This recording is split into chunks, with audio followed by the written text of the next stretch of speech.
Morning, everyone. Can we hear me okay? Thumbs? Perfect. Hope you're having a nice Sumo digital conference so far. Aren't too worse for wear from last night activities? If you are, that would be great. I am sure you're all very excited for Karaoke 101. No, I've been lied to. Does this clicker work? There we go. I've got a pointing screen. No, we are doing state of the art today, which is a talk I have reappropriated from developed just for all of you at Sumo Group. So what are we going to cover? I want to talk a little bit about games concept art and games art, cover a bit of the history of it, why we do it, why it is what it is, where we are sort of now as an industry, and then get on to a little bit about where I think the process of doing that artwork is going to go in the future. So for those of you who don't know, I work for a part of Sumo Group called Adamhawk. It's traditionally a visual development company, which was founded in 2009. They focus kind of on concept art, although we've recently expanded into other visual development avenues, specifically technical art, which is a studio that I'm running at the moment. We work with concepts to deliver ideas from concept to completion. That's not my line, that's the company's. So you've all heard it now, so I've done my sales pitch. We have two offices. One is in Gateshead, and the other one is in Vancouver. We have a third team, which is mine, which is entirely remote. So if you'd like to chat about that later, just come and hit me up. Yes, and surprise, surprise, we have our technical art studio. Here is some of the artwork that the very talented concept team have done over a variety of different studios. So we've got character work, environment work, graphic design, UI, all kinds of stuff there. Who am I? This is the part I hate the least, or actually, I hate the most even, so I'll power through this as much as possible. It's tough waking up in the mornings. So I used to be the creative development director for Atomhawk, so I was doing a lot of creative direction for new projects, bringing them in, and a bit of business development. In the last year, that role has changed to studio director of our technical art studio, and you may be asking, why would that happen? That's quite a sideways switch. I spent about 17 plus years working in games. I entered the games industry as an artist. So soon enough, I will be able to send my career to university, and after that, we can go for a nice drink. I have a Bachelor of Fine Arts in painting, drawing, and sculpting, so it's all very traditional. And there weren't lovely degrees like there are now to kind of do all the digital stuff, so I had to kind of scour the virgin internet and find some tutorials to teach myself 3D Studio Max and Photoshop. It was fun. So I've done games art, art direction, games design, creative direction. I also have worked on console, PC, handheld, mobile, and some VR experience as well, which was kind of fun. And I ran my own small indie studio from 2011 to 2017 prior to joining Adamhawk. We made a couple of mobile games. It was fun. We did not sell much, but that's a different presentation. So the big questions. What is concept and games art? A lot of people would think concept art is this. Sorry, guys. Don't worry. Lots of pretty images you see on ArtStation. Similarly, of games art. Lots of really nice quality models and renders you see on ArtStation from very talented artists. It's not that this isn't fabulous work, but the reason I'm calling this out is the function of concept art and games art is not solely to have a pretty asset. And so I think a lot of people get confused when they start talking about what they think the job is versus what it actually is. So according to Wikipedia, concept art is a form of visual art used to convey an idea for use in, God, I'm blind today, for use in films, video games, animation, comic books, or other media before it is put into a final product. Subset of game development for games art involving process of creating artistic aspects for a video game. So what's one thing that we pull out from this straight away? Any art you're doing, whether it be concept or games art, is not just about one sole piece. It's basically going towards a product. It's going towards a bigger project, and it's part of a whole. So here's an example of some concept art at various different stages. So you can see some concept art for Mortal Kombat 11, for those of you familiar with that.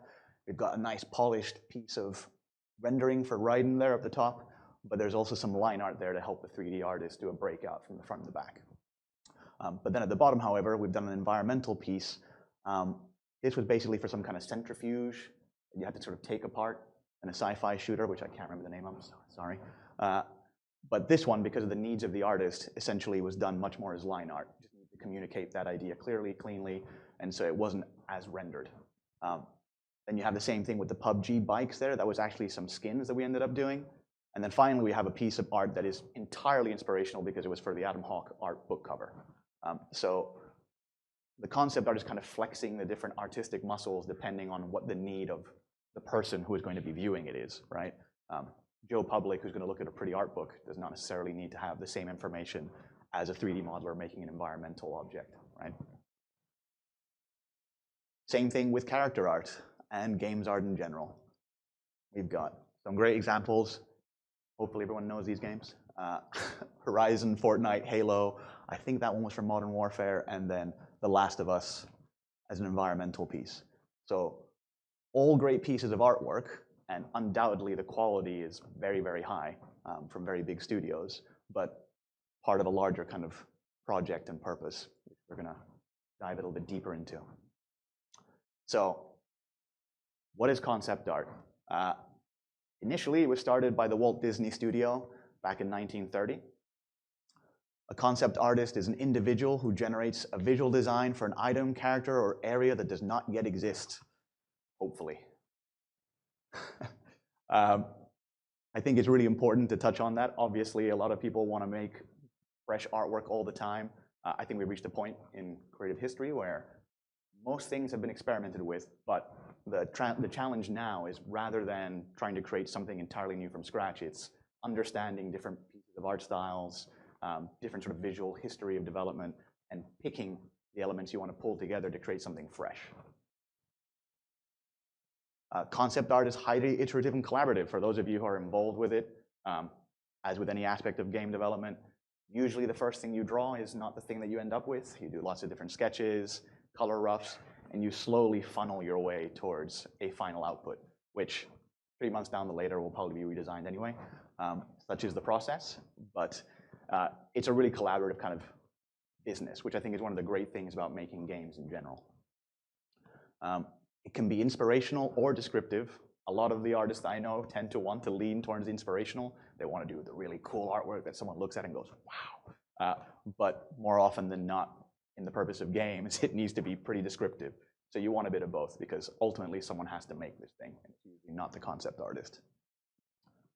On the games art side, for those, I think that a few people who remember this, we're live for this, here we go.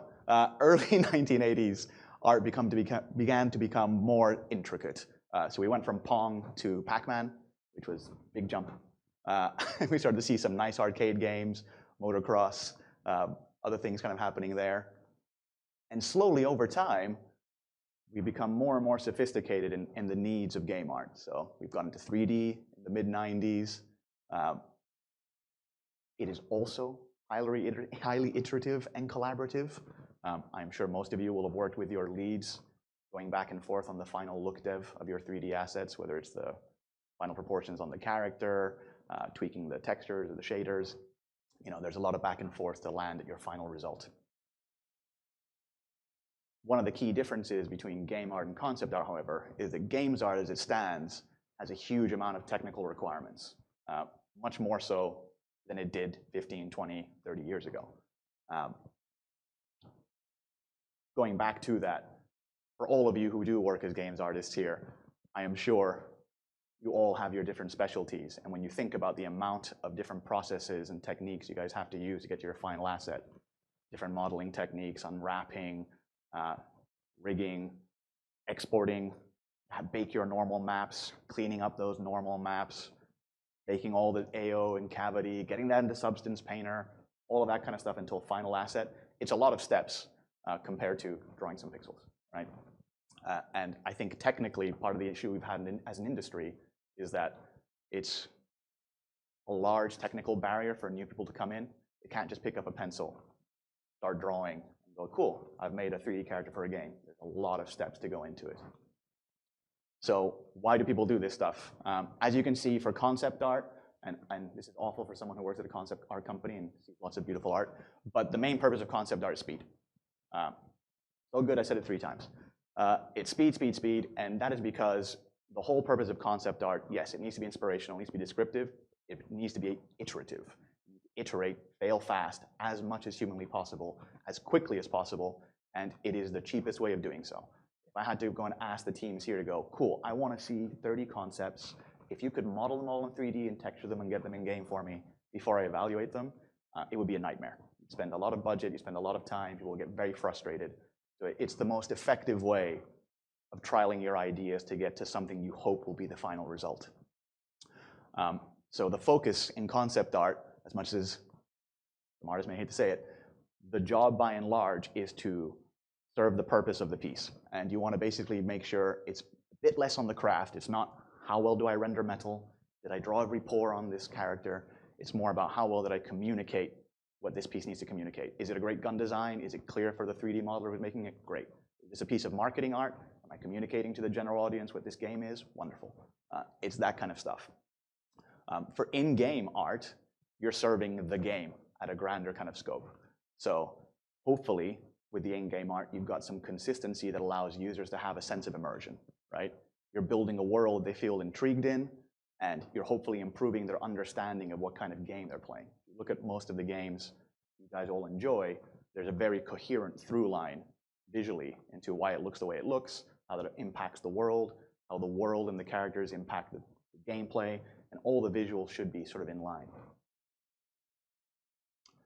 So this is just a quick slide to go through all the various points that concept art and kind of games art can interact at various stages of the process. And it's not like a one-off thing. You can have both at all points, and they can go back and forward. So you can do a bit of 3D modeling at the beginning for part of your green light pitch to sell someone on the idea of your art style with some nice concept art, and then come back and redo it all once it's been signed off. So there's a lot of different artistic skill sets being used at a lot of different points in the development pipeline that you guys can plug into. And so going into process as a kind of whole, this is one of the things that interests me the most about developing games. This is a process that I've sort of established. I am sure most of you will have developed your own. It'll probably be subconscious at this point. You've done it so many times, it's muscle memory.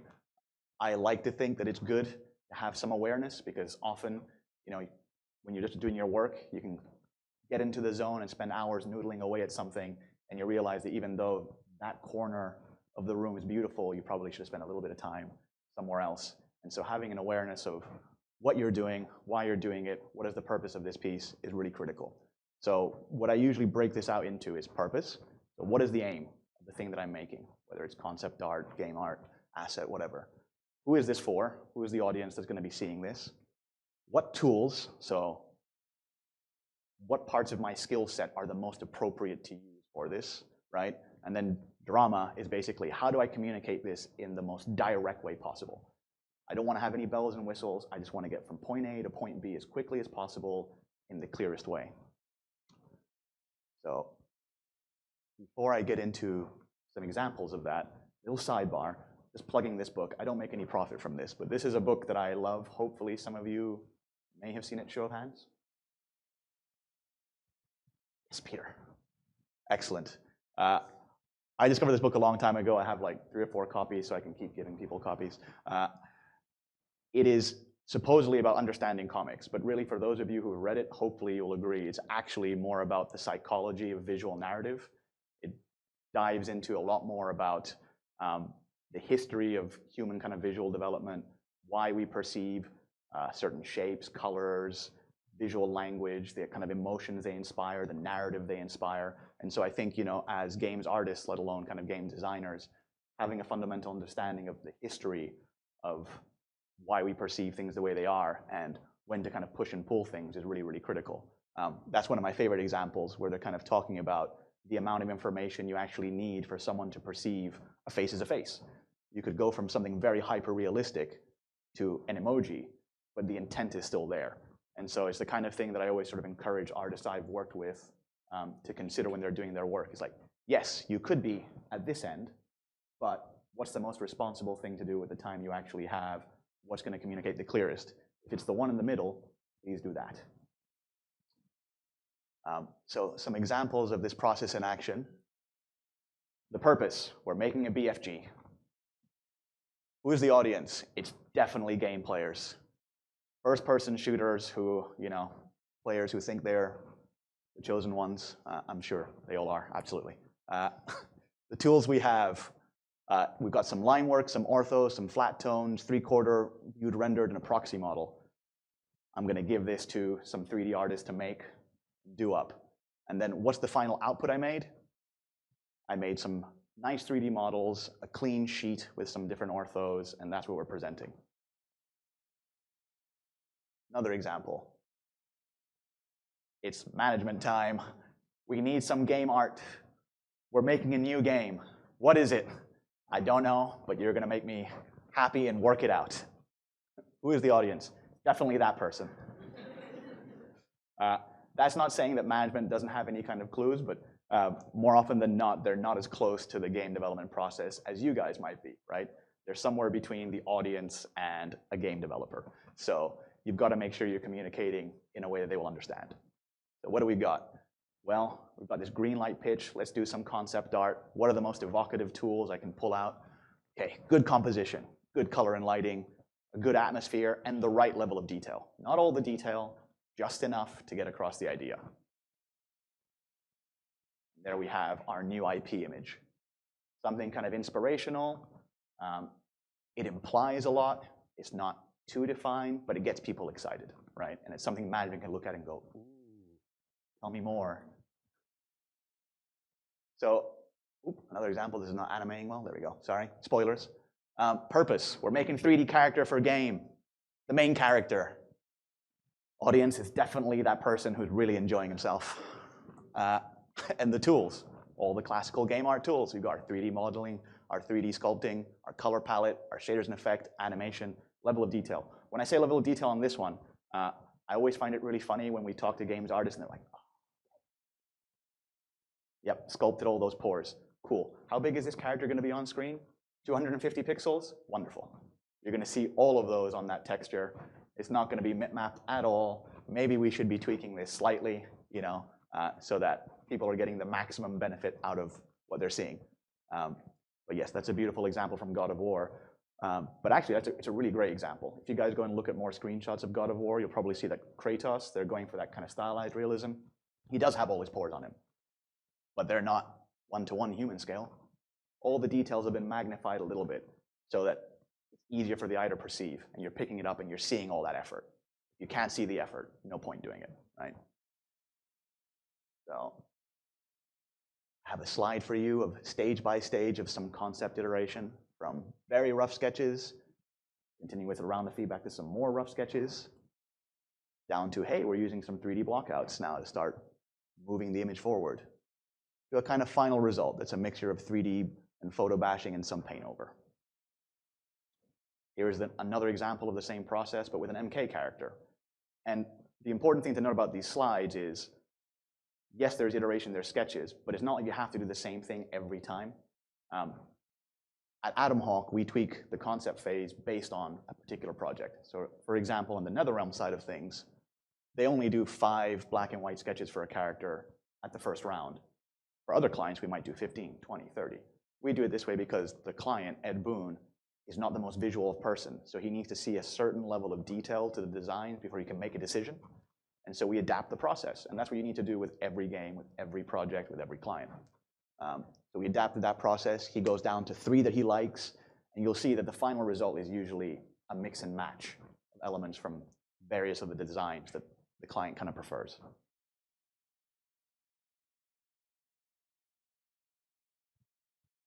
Oh, spoilers. On the 3D side of things, however, again, you could consider the development process. A lot of steps again. I'm going to do a quick sculpt. I'm going to iterate on the sculpt. Maybe some edges will be sharper. We'll get a low poly model. We'll do all of our bakes. We'll do all of our retopology. In this particular case, this was an internal test we wanted to do to kind of train some of our artists to get across the idea of supporting a character on multiple platforms. The same character was at a PC res, but also at a mobile res. So this influenced some of the design, which some of you guys might have been in the talk earlier where they were talking about stylization. Right. So we purposefully chose the design where you could create clear, readable shapes you could generate it somewhat quickly, but have a nice kind of quality bar. But most importantly, when the character was yay small and had to run on mobile, it was still intact and kind of coherent as an overall sort of look, right? So what are some current trends, that are appearing in the industry right now? And we're going to start peering forward. This is the fun part, I promise. So for concept artists, definitely more sophisticated Photoshop brushes and palettes. There is more use of 3D and games art processes in concept art than there used to be. Hopefully not news for you. And simulation and procedural tools, I think, are appearing for both games art and concept art. Asset packs are heavily being done, which makes a lot of sense because, to be honest, once you've built a trash can, I'm not sure you need to build the same trash can 20,000 times, but that's where we are. And AI tools are starting to emerge, which is definitely where I think things are going to be going in the future. So looking at some concept art examples, we've been training some of our team to do some of this work. More and more, you're seeing the processes align. So artists are getting more comfortable using software like Blender. It makes sense. They can get perspective for free. They can place assets, get a number of different kind of shots quickly, right? And present something with a slightly better visual fidelity to a client to kind of decide on before they move to the next stage. You're seeing more Blender, Substance Painter, which is awesome. ZBrush has always been part of the pipeline. I don't love it. Kitbash 3D is okay. Mixamo is obviously a fashion program, but it's being used heavily in games because it can simulate all the cloth against mannequins. You get some DAZ 3D, etc.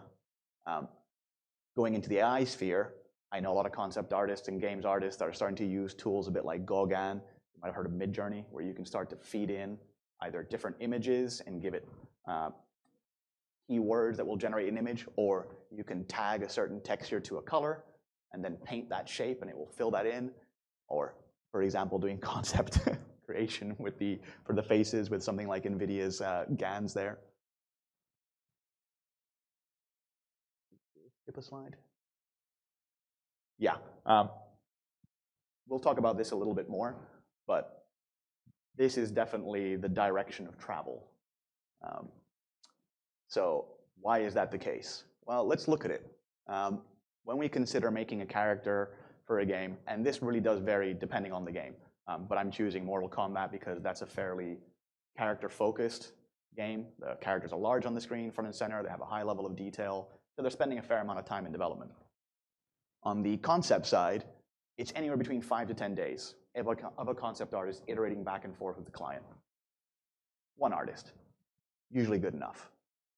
You get to the in-game side, however, and you're starting to talk about months, and you perhaps have multiple individuals. You've got someone doing the general sculpts, you've got someone doing the shaders or the texturing in Substance, you've got someone else doing the facial scans and cleaning them up and generating all the different facial expressions. You've got someone else doing the rigging, you've got someone else doing the VFX. And by the time you pull all this time in, it's anywhere from 45 days to 90 days, depending on the importance of the character, which is a lot of time. It's a lot of time when you consider that when I joined, we had a 200 polygon character with a 64 by 64 texture that you did in about a day and a half, and that was cutting edge. This was the future, people, at the time. I may or may not have done that myself. Again, for environments, and the timeline can be even bigger. You can have multiple artists doing concept art for an environment. You will definitely have a lot of people, not just artists, involved in generating environment. You'll have the game designers who are doing their initial block out, which will probably change, and it'll change at the most inconvenient times, and you've got to go and re-art things. And so again, on average, you could probably say 65 to 100 days of manpower to get that kind of done. Why is this important? So the cost of games is rising. I'm sure that's not a surprise to most of you, but it has increased dramatically in the last 15, 20 years. The example I gave earlier, we were making characters for what was then the cutting edge PS2, rigged in-game in about a week. Now it's taking months to get to that same stage because the client is demanding that we use the technology more and more and more. We have to up the fidelity, but we're not charging that much more for the games, which means we either have to get more people in and spend more money. You'll also have noticed in terms of general trends of the games that are coming out, back on the PS2 and the PS3, there was a lot of games. There was a lot of games coming out specifically on those devices. Now on PS5, is it? Xbox, which Xbox are we on now? There we go. Game Pass. You're not getting as many AAA. You're getting a lot of mid-tier stuff and a lot of indie stuff, but not much AAA because when they come out, they need to sell something like 10 million units a pop, something ridiculous. And it's because the cost of maintaining the scale of these super high-quality games is more and more prohibitively expensive. So that is why, coming back to the AI topic, I think we're going to start seeing some changes. So most of you will be familiar with Unreal Engine, I'm assuming. You will have seen, hopefully, the keynote from Epic. You will have seen some other stuff. They've been banding around for a while.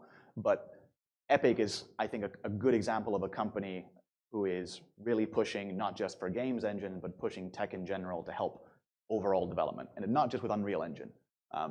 They're trying to push for the metaverse, which is reality, but in a game.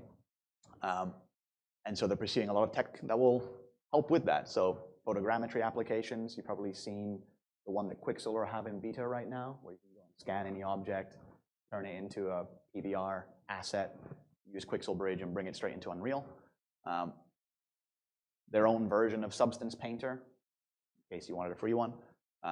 All the metahuman stuff that's happening to help make photorealistic characters. They even have modeling tools now in UE5 that are relatively decent and will only get better.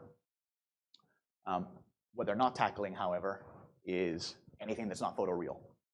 So if you're doing Gears of War, that's kind of stylized realism. Characters have pores, and the metal has kind of detail, but they're ridiculously proportioned. It's not handling that. If you're doing Sonic, it's definitely not handling that. But it's a starting point. And so the future, in my mind, is going to be more tools directly integrated into the engine. And this is just one of those classic things when you really think about it. It makes the most sense. What do artists spend most of their time on?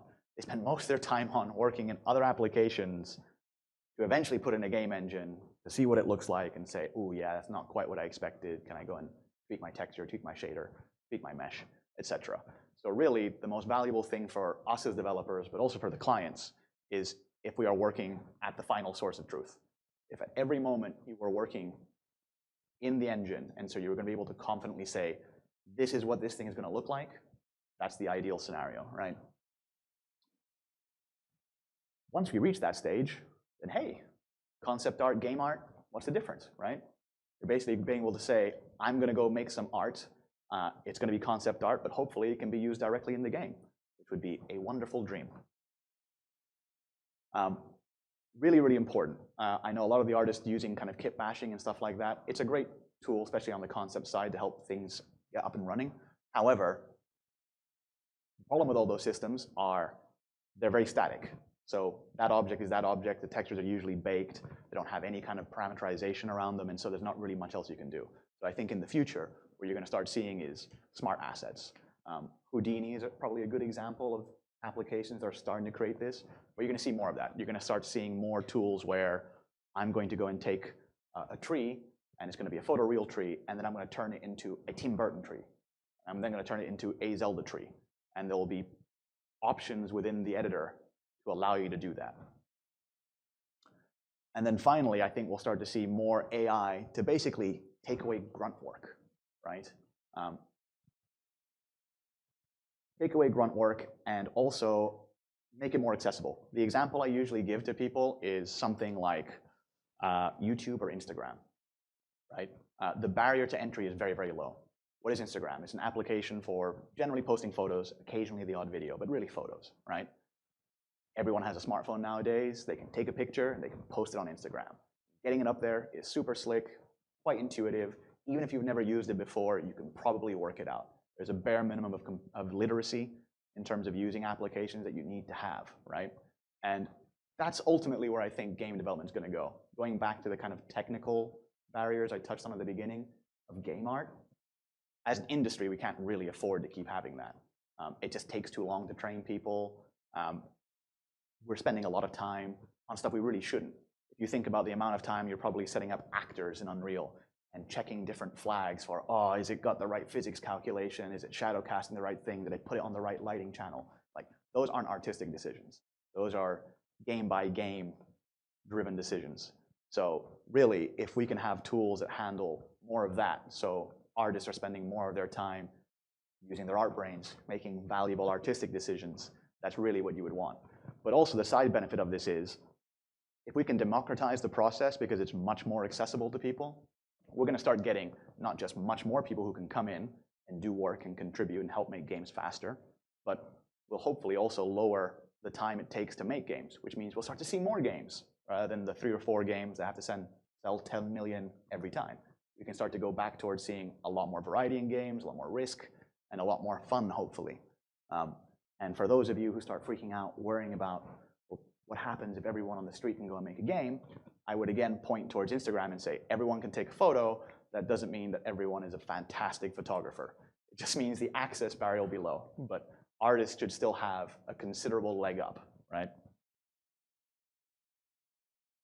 So in the future, accessible UI UX that allows anyone to unlock their creativity, what you see is what you get fashion. Critical. Reduce or eliminate even the need for artists to leave the engine for other software. Improve collaboration between disciplines. As an example, let's say we existed in this world with this wonderful smart tools, and you had your game designer who was working with you to build the level. They could use all their white box objects, which would be smartly tagged, to already have some kind of meaning. So for example, they could have a rectangle that we already know is going to be a tree, right? And they just place that around and tag it and say, these are all trees. This ground is going to be asphalt, over here a hill, whatever. And at the end, they press the big red art button. And the tool essentially grabs the appropriate assets and puts it together. And then they can have a look with an artist, and they can start saying, well, is this kind of what we imagined? Do we like it or not? And you're getting a smoother kind of collaborative experience between the two disciplines. And also, very excitingly, if we can do this, right, it doesn't just apply for games. It applies for pretty much any kind of digital media you could do in a game engine like Unreal, which you guys will have seen. They do stuff for film with The Mandalorian. They do a lot of architectural visualization. They're even doing car design in there now. I would love to see 3D comics, where it's like you've got like a little pane, and then you can like pinch and zoom in, and you can rotate around the shot and then swipe, and it transitions to the next one. Anyway, second sort of thing. So workflow. You're all going to be Tony Stark with Jarvis. Not yet. But that said, I do think whatever ends up being the tool of the future will have a more conversational quality to it. I think you'll be doing work, but you'll be conversing with the tool, and it will help you. So as an example, first stage. We're almost at this stage now. There are tools coming into existence that allow both games artists and concept artists to quickly go drag and drop content and essentially build like a mock-up of a scene. Not a full game level by any stretch, but build a mock-up of a scene in a few days, right? Sometimes even an hour if it's a small enough little segment, which is great. But then the next stage would be, hey, this is a really nice mock-up. We really like this for this build. You know what's popular in the market right now? Zelda's popular in the market right now. Could you make this look 50% more Zelda? Because we all know how that works. So again, ideally, you would like this tool to have this kind of concept of intelligent assets. So you could start going, okay, well, let's start with the trees. I'm going to pick a tree. I'm going to have all the data that makes up this asset exposed to me. So you can tweak the mesh. You can start tweaking the textures, the shaders on the textures. You can start tweaking post-process on that kind of stuff. And eventually you go, okay, cool, I've got a tree that I like, save. The tool will end up saying something like, cool, this is a new art style you're making. Would you like to apply this to everything else in the scene? Say, sure. Some things will look great, some things will not because you've only made one tree. But essentially what will start happening is you will go and pick select objects and you will train this tool to have the data to create a new art style. It'll all be parametric, right? And so you'll arrive at your, it looks 50% more Zelda. The client will be overjoyed, at which point they will say, could we have like the mix of what we had before and this new one? And you'll say, no problem, because there'll be a slider. And you can say, what would you like? Would you like it to be the geometry 50-50? Do you want the shaders to be 50-50? All of it? And you'll kind of go back and forth, and it'll be an engine. And at the very end, when you're happy, it'll get baked down into static objects at the time of export. And you guys will have had a really nice, profound, artistic experience with this tool. You won't have had to worry about actor classes, generating collision mesh, visibility, any of that kind of stuff. Just focus on the art. What does this mean?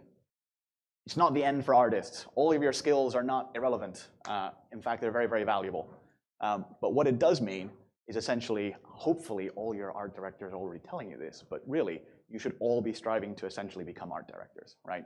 The job will be less about your manual skill. Can I perfectly shape this spline? Can I draw this, paint this texture? Any of that kind of stuff.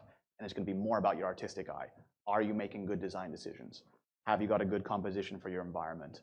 Are there good leading lines through the level? Is the color palette right? Is the lighting good? Am I evoking the intent well, right? So it'll be pure artistic decisions. So hopefully that's something that you guys aren't too terrified about. I still think there'll be a role for traditional handcrafted art, whether it be in real media or digital. You'll probably find that the people who are, like you see right now, you can go and pay to do a piece for you offline. Say, I love your art. Can you draw me a piece of concept art in this style with my custom character from WoW? You'll have the same thing. Someone saying, can you build me a 3D model of my World of Warcraft character that I can print out and then paint at home? That kind of stuff. But I think by and large, as far as the games industry, you're going to see the shift in that direction, right? Where you're all going to start to become art directors. So I would very much encourage you to immerse yourselves in your crafts, understand as much visual history and language as possible, and start to build those skills so you can take a step back and essentially be critiquing your work that way all the time, rather than focusing on the nitty-gritty of the execution, right? I got ahead of myself.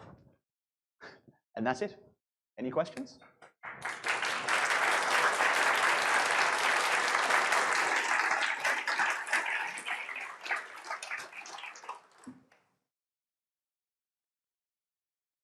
Go for it.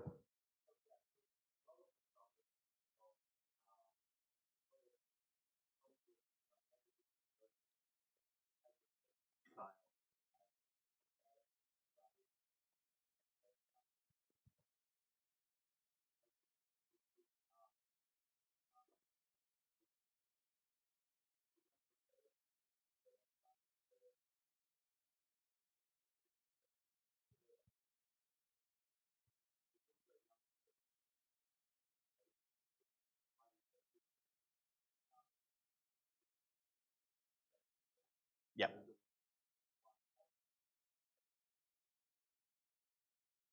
Yeah.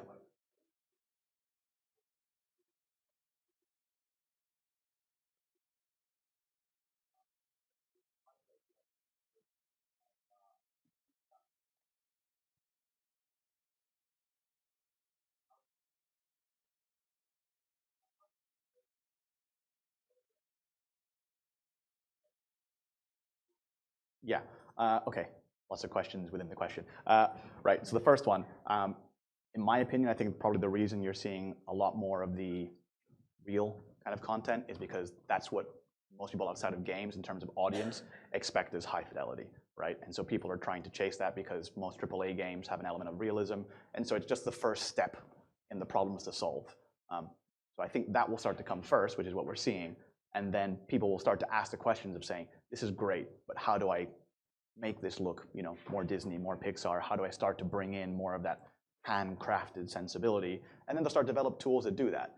So I could certainly imagine down the line an animation tool where you have a standard walk cycle, right? And you can analyze the splines, the different keyframes, and you could have an AI add, some extra bounce to it. Then an artist starts to finesse and say, whoa, that's too much at this point in the walk. I want a little bit less, and kind of go from there. But I totally get what you're saying. And if you guys haven't seen it, it's really old now. Paperman, you guys watch that short from Disney?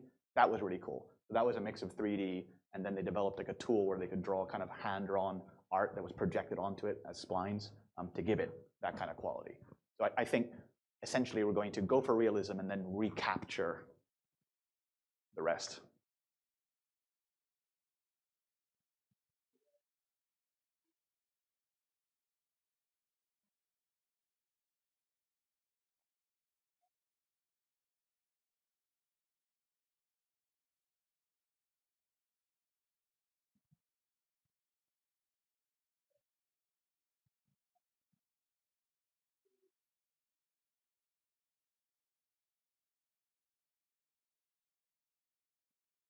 Yeah, 100%. I mean, I don't think there's been a stage in my game dev career where some kind of new technology hasn't come in and there hasn't been some kind of pushback.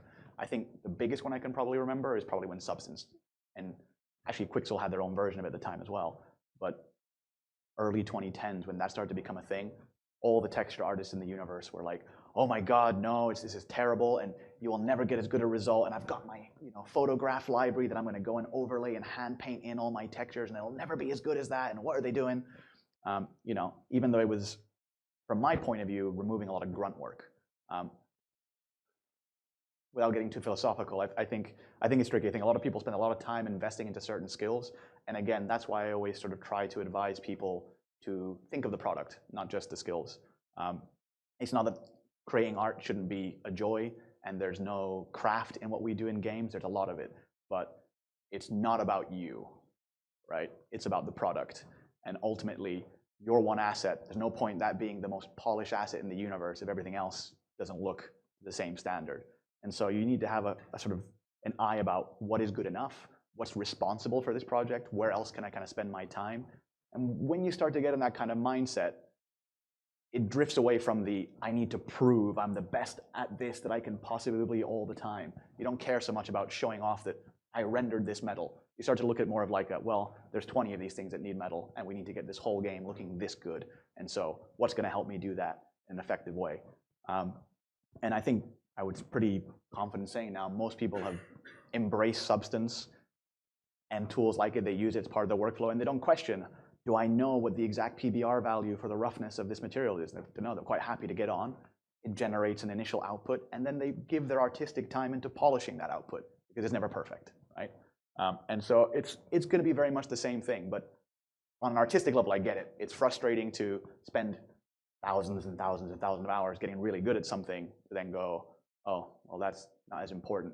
But again, I try to flip that in a positive way. It's like, well, you learn other things with that time, and that is still important.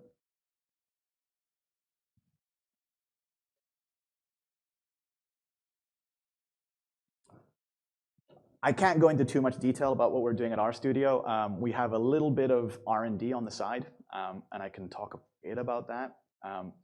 So Adamhawk traditionally did all this kind of concept artwork, but I was talking with our MD for a while and sort of saying, hey, look, this is where I think direction of travel is.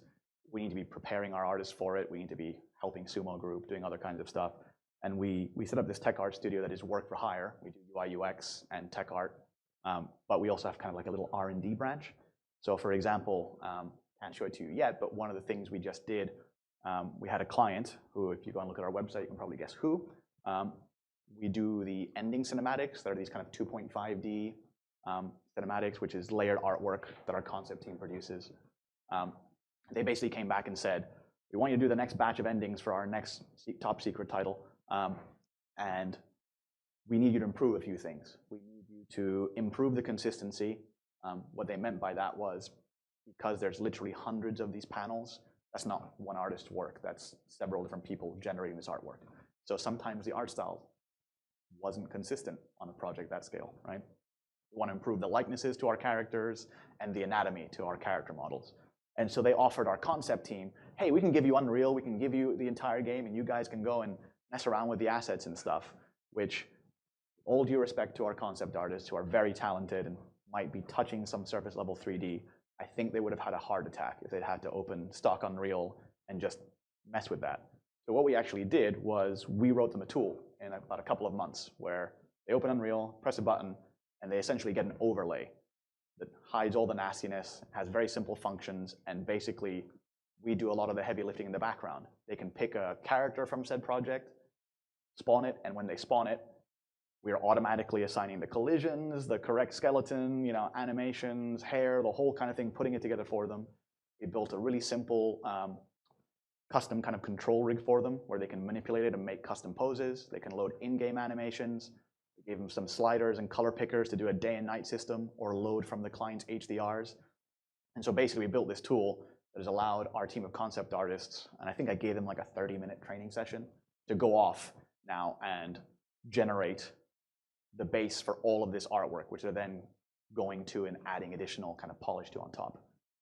And it's not full-blown AI, but it was kind of proof of concept of, can we get that philosophy to kind of work? And next step of that kind of thing is we want to evolve that further and start to put in AI in places to speed up certain elements. For example, a really obvious one would be when they do a composition for one shot. Right now they can go and add more and they can tweak the angles, but you could ask an AI to do that. You could say, here's the shot that I want. Can you give me some suggestions of different angles that you think might be nice? Oh, cool. What about this one? What about this one? What about that one? Right?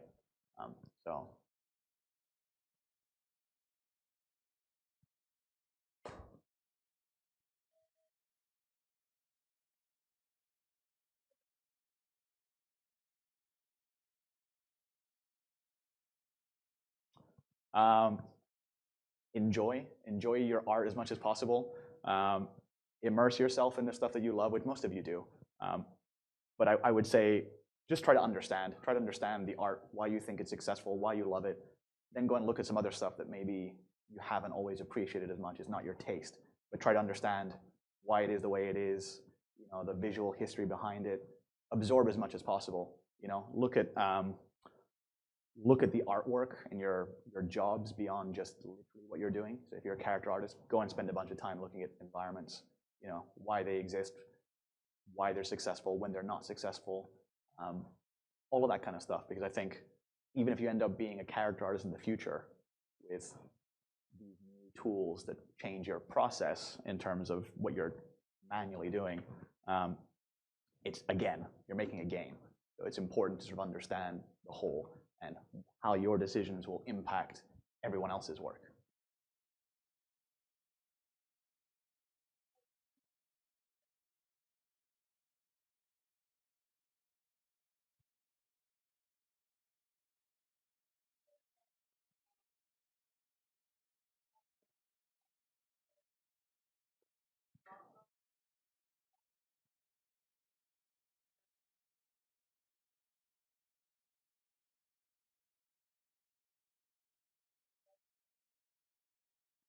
I'm hoping no. I think for that kind of technology to be successful, it has to be the other way around. You have to be kind of presenting the most intuitive, accessible user interface possible, and then just taking away the grunt work and hiding it behind, so that basically you guys are just focused on the art.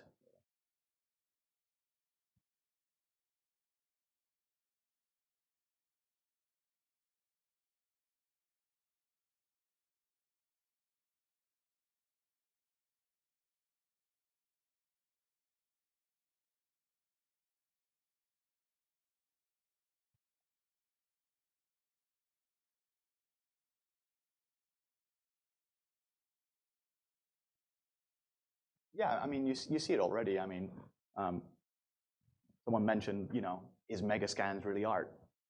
Is Substance Painter really art? Like that question of what have you done, I think has always kind of been there, and it will continue to be there. But that's where I sort of say hone in.